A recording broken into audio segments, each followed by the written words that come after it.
The year is 2024, and there are pogroms in the streets of the UK. Now, what is a pogrom, I hear you ask? It is the violent expulsion of a group of people, especially a religious group.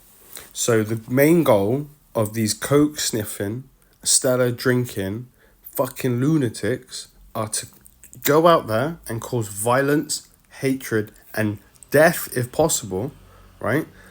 It's not a protest at this point. We got to call it what it is. You think I'm wrong? You think I'm being hyperbolic? Well, the footage here is from Tamworth Holiday Inn, where people have tried to set the hotel on fire with people inside of it. Now we have Rotherham, where the same thing is attempted, a massive gathering of people, lighting off flares, breaking into the side of the building with the attempt to set it on fire with people inside of it. Language is important. It's what we use to decode the world around us with each other, right? So when you call these people a protest, right, democracy dies a little bit more. This is the streets of Bristol, but as everyone knows that's inside of Bristol, there's fucking no way you're bringing fascist action to the streets of Bristol without being checked, right? And look at this banger of a tweet from Andrew Tate. Up next, we have the Irony Award of the Year, with Tommy Robinson complaining about his safety in a hotel. Right. My friend George just asked me, do I feel safe in the UK right now? And if I'm honest, I think I do, because I live in Bristol. I think it's a very different experience. Right now, the video shows Middlesbrough, and there's people stopping traffic via the colour of the driver's skin. So I'm mixed race, if you didn't know this, right? Or dual heritage, whatever I should say.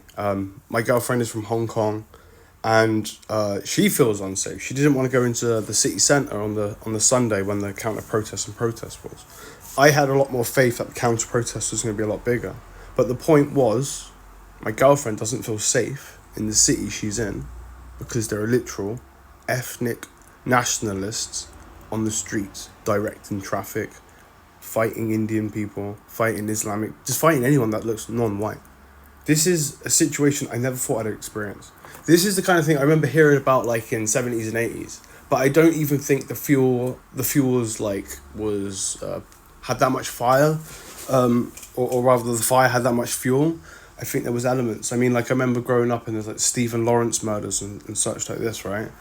And obviously there's been like National Front, BNPs, like I said, in the 70s and 80s. But right now is fucking like nothing else. Mate, your fucking tats are awesome, man. Pure. In case you missed it, he just said, your tats are awesome, man. Pure British. And here you go. The guy has a fucking swastika on his back. A swastika. Mate, your fucking tats are awesome, man. Pure British. So yeah, I'm going to talk over this guy. Trust me, his accent is fucking hard to decipher anyway.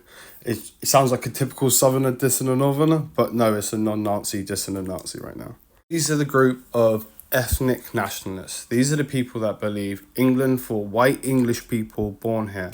They don't want any form of migration. They don't care about stopping the boats. They care about stopping every form of migration, immigration, whatever you want to put it to them. They are against it wholeheartedly. And this is the most dangerous, racist, and violent elements of the crowd.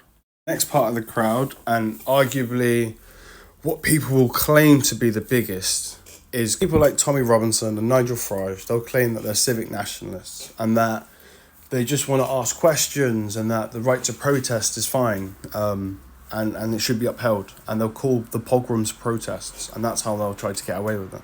But this is the dangerous rhetoric that leads into ethnic nationalism.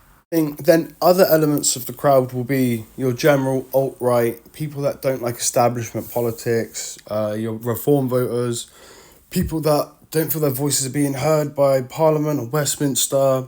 These kind of quotes you hear quite a lot. Your concerned citizen types, they've decided to side with like fascists and commit acts of rioting, to put it nicely then, and not pogroms in some cases. But these kind of general, I wouldn't be considered a Nazi, I wouldn't do that, but then we'll stand with them. But whatever your political background, going on these pogroms is not the way forward. And if you can't see that, then I'm really reaching at straws to figure out how you fix this. Because you can't be peaceful against violence. The Eurocentrists, the people in the middle that want to make both sides happy or not side with anyone. How do you do that when the right-hand side is trying to kill people for the colour of their skin and their religious background, and then the left is trying to stop that? So the middle of the two is, I guess, what millions of people are doing, sat in, just watching it on their phones, I guess. Something a bit more light-hearted. This is the best moment of the whole thing so far, I think. Wait for it. There we go. There we go. I'm just going to stop and let you enjoy it from here.